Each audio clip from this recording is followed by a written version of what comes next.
From the Detroit Free Press, I'm Robin Chan with today's Voice Briefing. It's Wednesday, October 30th, 2024.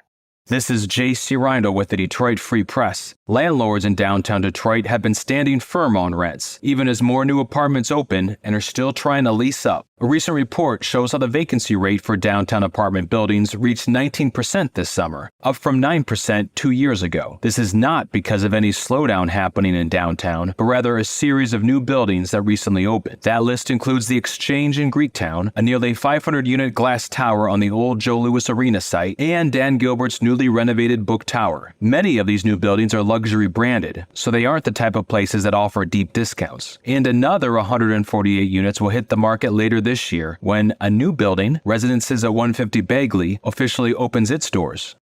I'm Susan Tompor, and I'm a personal finance columnist at the Detroit Free Press. Regulators are going after what some call a prolific scam enabler. A telecommunications company called Identidad is being warned to stop facilitating illegal robocalls that often impersonate the Internal Revenue Service, Social Security, bank fraud departments, and others. Michigan Attorney General Dana Nessel announced that she has sent a letter to Identidad Advertising Development, also known as Identidad Telecom, warning the company that it is transmitting suspected illegal robocall traffic and it should stop immediately. Consumers, of course, should see such warnings as yet another sign that they've got to take more care on their own when answering the phone or responding to a text. The name Identidad isn't going to pop up on your caller ID. Instead, this call is designed to look like it's from someone you trust. Individuals receiving the calls report hearing a pre-recorded message impersonating a financial institution or credit card issuer claim to be providing a transaction alert, said a Dana Nessel spokesperson. The fight against robocalls is constant. Regulators have had some success, such as shutting down illegal auto warranty robocalls. Consumers, though, cannot just always believe the call that they're receiving right now is actually the real deal.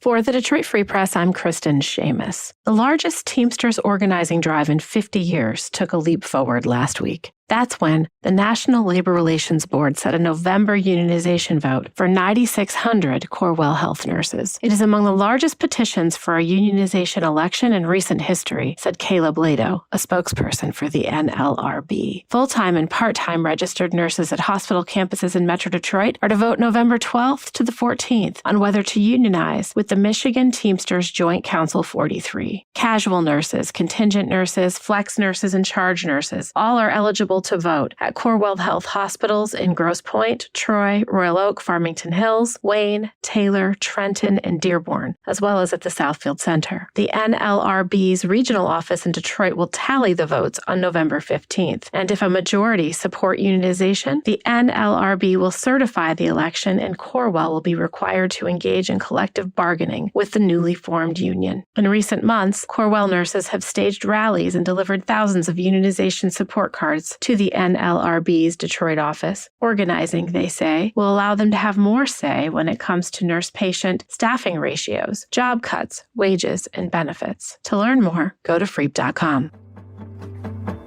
Find more from the Detroit Free Press on freep.com. That's FREEP.com. Thanks for listening, and you'll hear more from us tomorrow.